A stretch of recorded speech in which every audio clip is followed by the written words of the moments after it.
Labvakar! Dodamies uz Pēterburgu pa pēdām latviešu modes māksliniekiem. Lai izsekotu viņus un noskaidrotu, vai viņi spēs izpatikt izlapušai Pēterburgas publikai.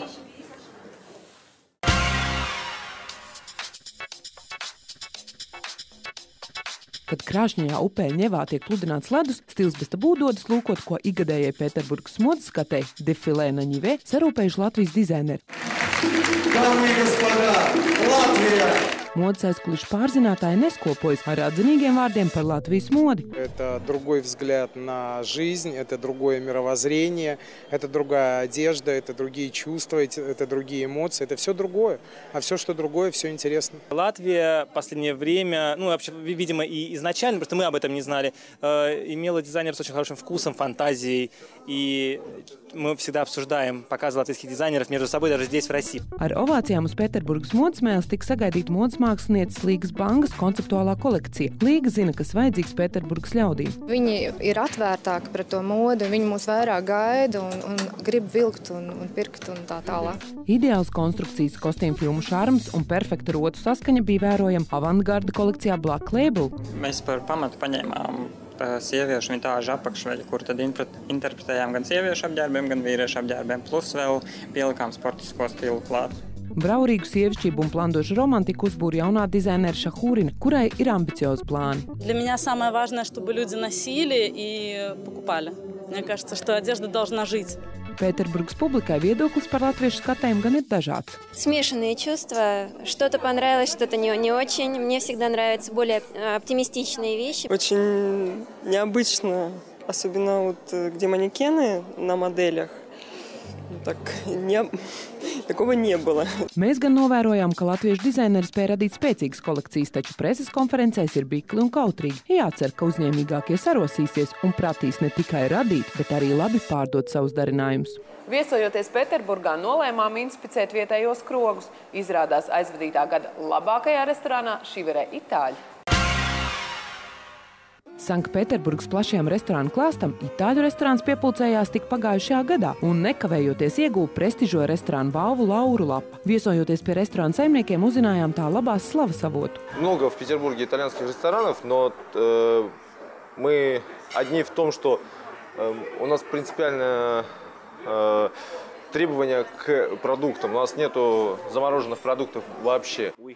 Visus svarīgākos svaigos produktus mēs vedam ar lidmašīnu, zivis un gaļu no Itālijas, Sicīlijas un Spānijas, mocarela sieru tieši no Neapoles. Svaigo produktu pārvēršana gardos ēdienos notiek turpat apmeklētāju acu priekšā, jo pavāru darbošanās virtuvē ir burtiski ēdama zāles malā. Tāda esot itāļu tradīcija. Когда вы дома готовите на кухне, вы же не прячетесь, от своих близких, родных, они как раз вас наблюдают. Поэтому мы хотим, чтобы здесь создалась такая атмосфера, что гости приходят и uznājot поваров. Pavāru darbošanās dzīvu 30 putniņu čivināšana logos, izliktajos neskaitāmajos būrīšos, vīna pudeļu krājumu visās iespējamās vietās, itālisks interjers un galda piederumi aktīvi rosina izvēlīgo apmeklētāju apetīti. Komunikācijas starp pavāriem itāļiem un vietējiem apmeklētājiem ir gana izteiksmīga. Žesti обязательно, итальянские жесты, наши жесты.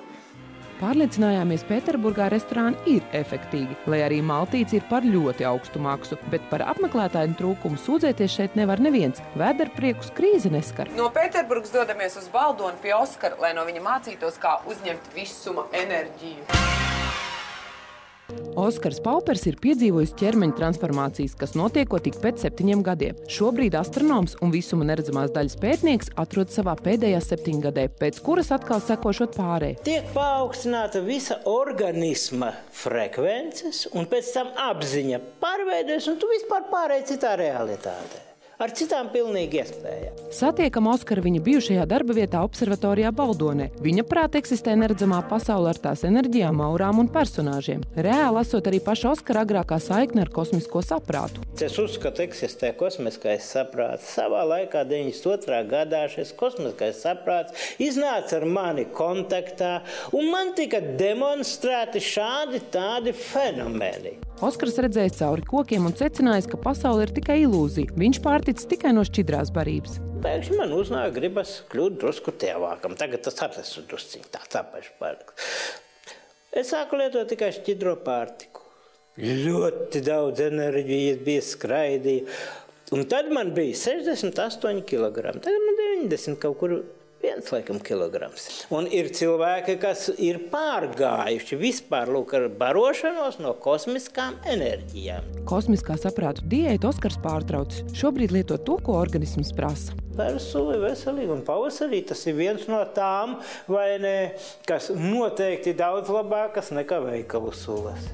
Pensionēta astronoma ikdiena paiet pie datora, analizējot jaunākos visuma atklājumus. Tiesa gan ne visi Oskara spriedumi esot ticami. Viņš maz drusiņi mani informē, bet es neklausos diezko. Es esmu tāds pasīvs, jo es ticu tikai tam, ko es pati redzu un pati pārbaudu. Katrā ziņā Oskars par dzīves garlaicību nesūdzas, un par savu dzīves stilu viņš saka, jebkuras parādības pasauli padara interesantāku un aizraujošāku. Vajag tikai ieklausīties. Uzņemiet saules enerģiju arī jūs un tiekamies pēc nedēļas. Atā!